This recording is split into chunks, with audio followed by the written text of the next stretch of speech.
قل إن كنتم تحبون الله فاتبعوني يحببكم الله ويغفر لكم ذنوبكم والله غفور رحيم.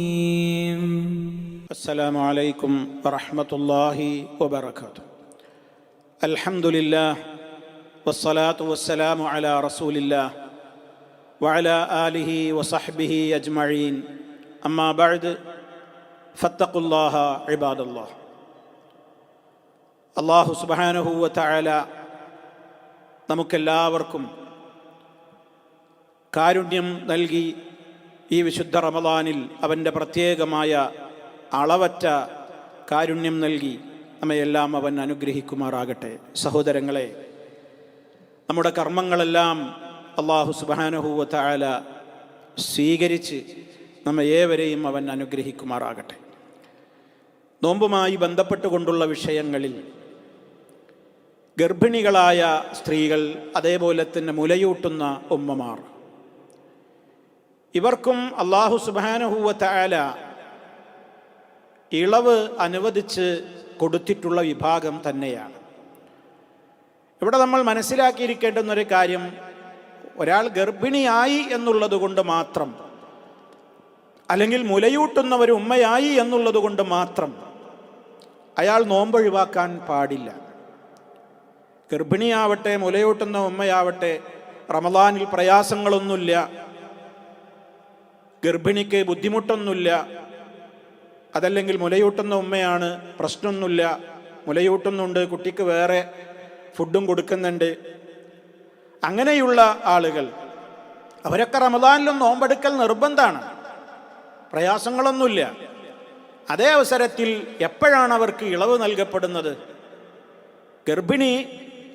ഗർഭാവസ്ഥയിൽ, അതിപ്പോൾ ഏത് മാസത്തിലുമാവാം. തുടക്കത്തിൽ ചിലപ്പോൾ നിരന്തരമായി ഛർദ്ദിച്ച് അവശയാകുന്ന സഹോദരിമാരുണ്ട്.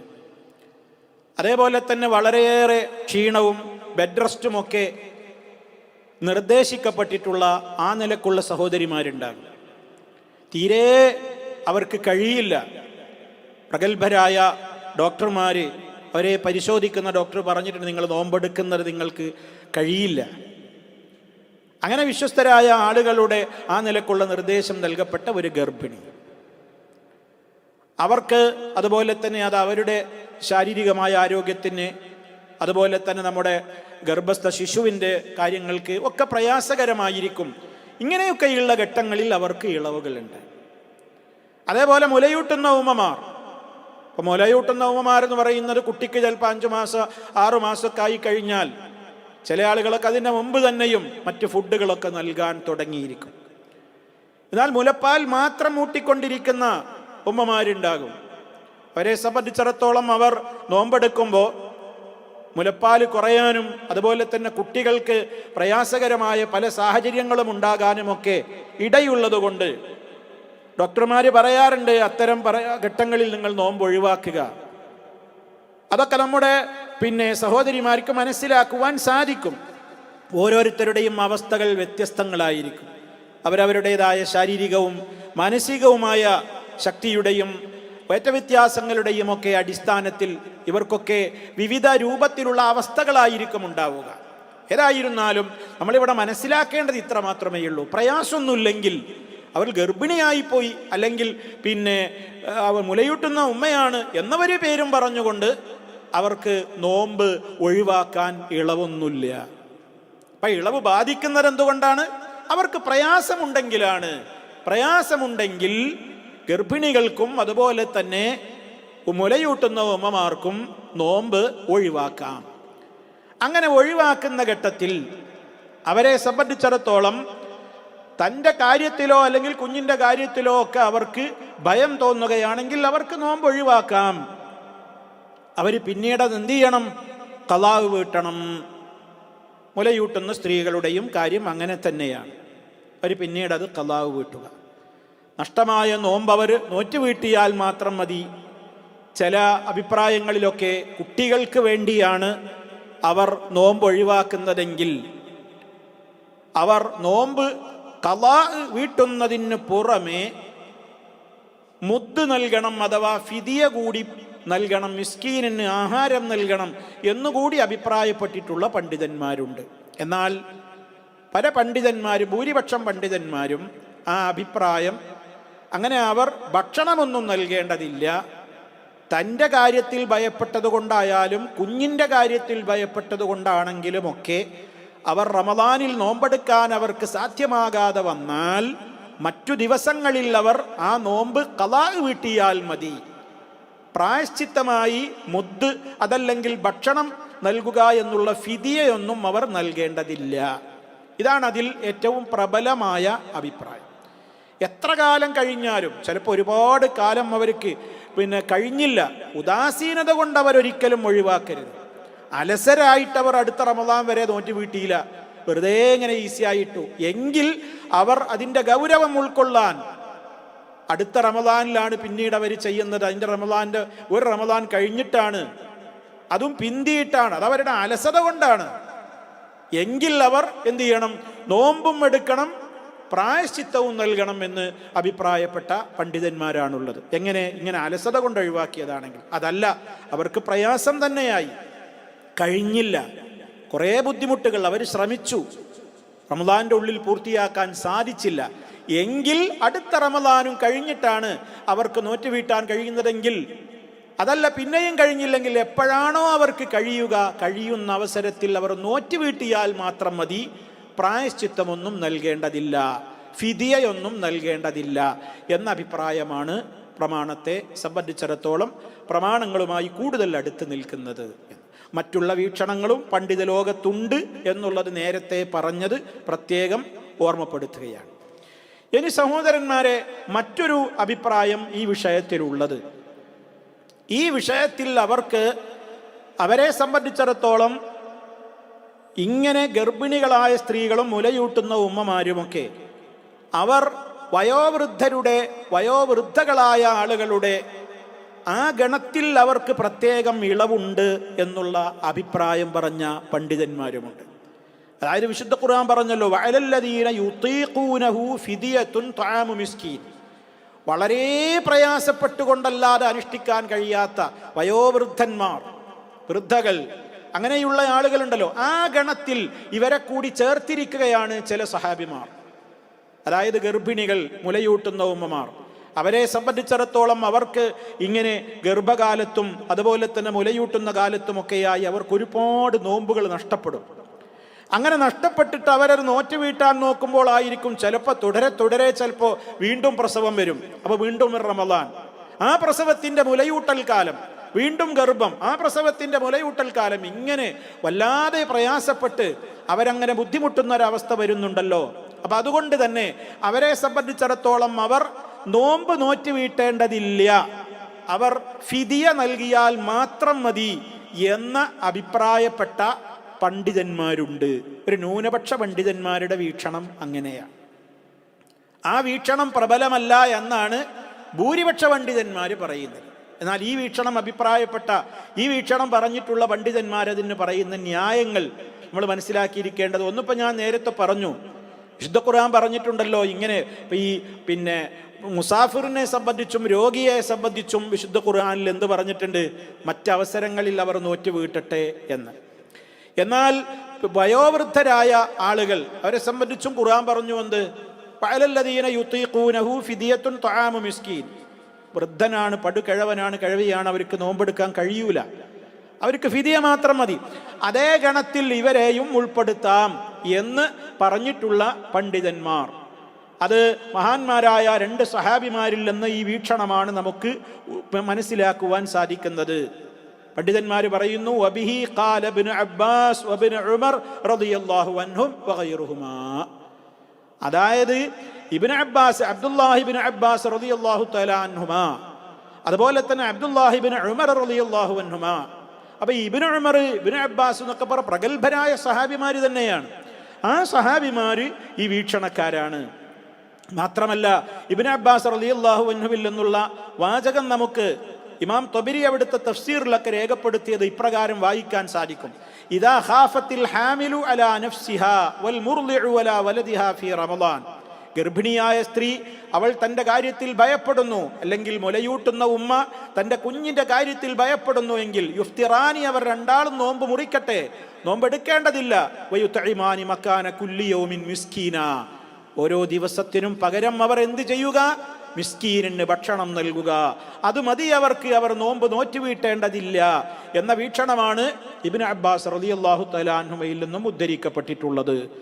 അതേപോലെ തന്നെ അദ്ദേഹം അവിടുന്ന് ഈ വിധേ വിഷയത്തിലുള്ള ഒരു കാര്യം, അതായത് ഗർഭിണിയുടെയും മുലയൂട്ടുന്ന ഉമ്മയുടെയും വിഷയത്തിൽ ആ സ്ത്രീയോട് പറഞ്ഞത് എന്താണ്? അൻതി ബി മൻസിലത്തില്ലദീ ലാ യുതീഖുഹു, വളരെ ബുദ്ധിമുട്ടിയാലല്ലാതെ കഴിയില്ല എന്ന് പറയുന്ന സ്ഥാനത്താണ് നീ ഉള്ളത്.